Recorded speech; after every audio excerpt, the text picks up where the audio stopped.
Race number 5 on the program. This is the first leg of the quaddie, the V&V Walsh Trophy for the 3-year-olds over the 1,200 metre journey. A field of 11 to face the starter. We've got 2 replays to have a look at. We're going to go back and have a look at Sacred Crown. This was at Ascot last Saturday in the opening event of the program. He wasn't the best to begin.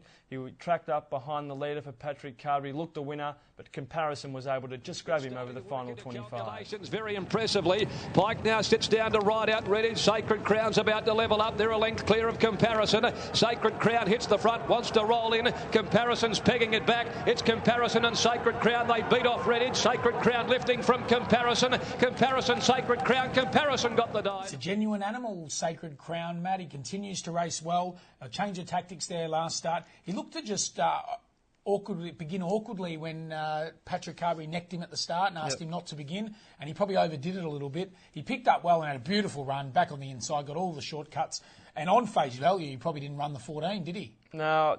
I don't know what the excuses were. I wasn't here, but watching the run, yeah, I know, he didn't have to do any work to get into the race. Yeah, and I'm agreeing with you. Yeah.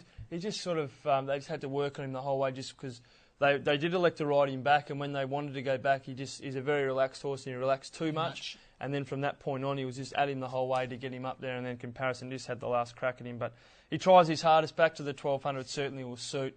I'll give him a big chance. Well, he's hard fit and in form. The query is, I suppose he's had the 5 runs this time in, how much petrol's left in the tank. But Simon Miller's a gifted trainer, and if he's turning up here race day, I'm sure he'll be in A-grade condition. Sacred Crown. For barrier 6, I've got him getting a perfect run, midfield, one off the fence, tracking the right horses, and I'm sure he'll look the winner at some stage. Yeah, I'll give him a big chance, Sacred Crown. As you said, he has had a few runs, but Simon's kept him up to his A game, and I'll give him a big chance to break through once again, Sacred Crown. It is your camp, isn't it? Oh, I wouldn't say that, Josh. I wouldn't say What is the mail from the camp? The horse is doing well at this stage of his preparation? preparation? Yeah, the horse is going well. He's a very relaxed horse. He's a bit like you and I.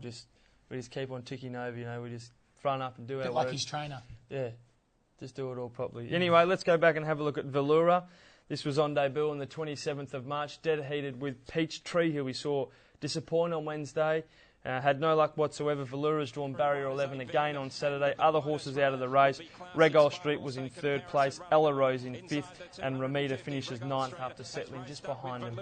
Collet and then Peachtree trying to come through. It's Velura, Regal Street, Collet Peachtree's going to fly late. Velura's in front. Peachtree grabbing it. Velura, Peachtree. Whoa! I know this was a dead heat, Matt, but Velura should have won easily. First start in the race, 1,100 metres, 3 wide, no cover and working throughout.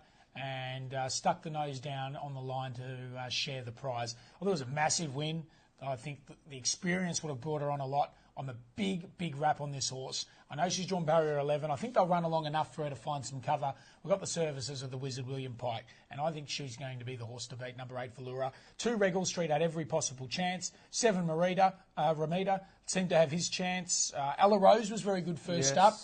Didn't mind her trial at Lark Hill, and she brought that trial form to the races. She finished off well and looks a filly that might get over 1,400 metres and be really well suited.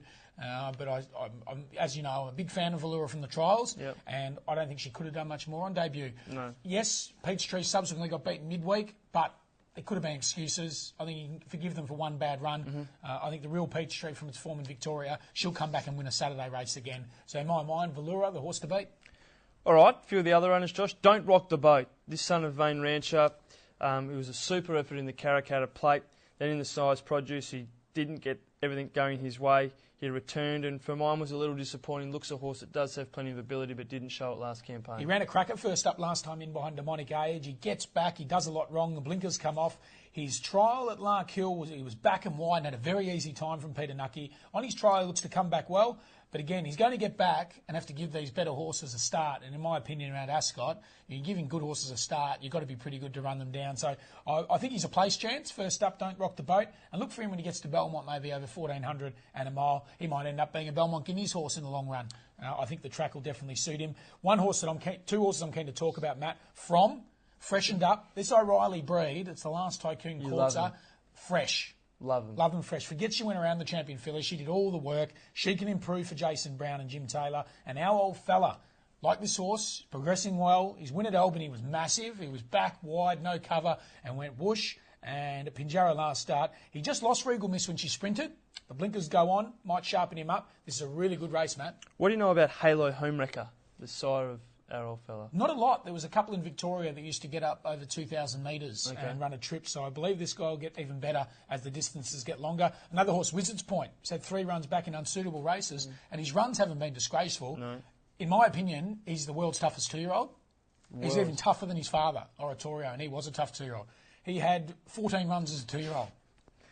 Is that amazing? He had a few runs, yep. $80,000. So Wizard's Point, back to 3-year-old company, drawn well. He's going to sit on the speed and could be a quartet playing horse. All right, what's your selection in race 5, Joshy? Very interested. I'm going to back 8 Valoura. I'm going to save 4 From. Really looking forward to the V&V Walsh Back Trophy. 8, save 4. All right, well, I'm going completely outside the square. I'm going to back number 1, Sacred Crown. Race 5, number 1 for me in the first leg of the quaddie. Good leg to start the quaddie. You could have about 4 or 5, I think. Yeah, no, I'll be going wide because you know what it's like, Matt. You get that result in the first leg of the quaddie. There's a big pot of gold at the end of the quaddie legs. Yeah, you still got to get L3 though. That's you the do. tricky That's the part tricky of part. quaddies. You're on fire at the moment.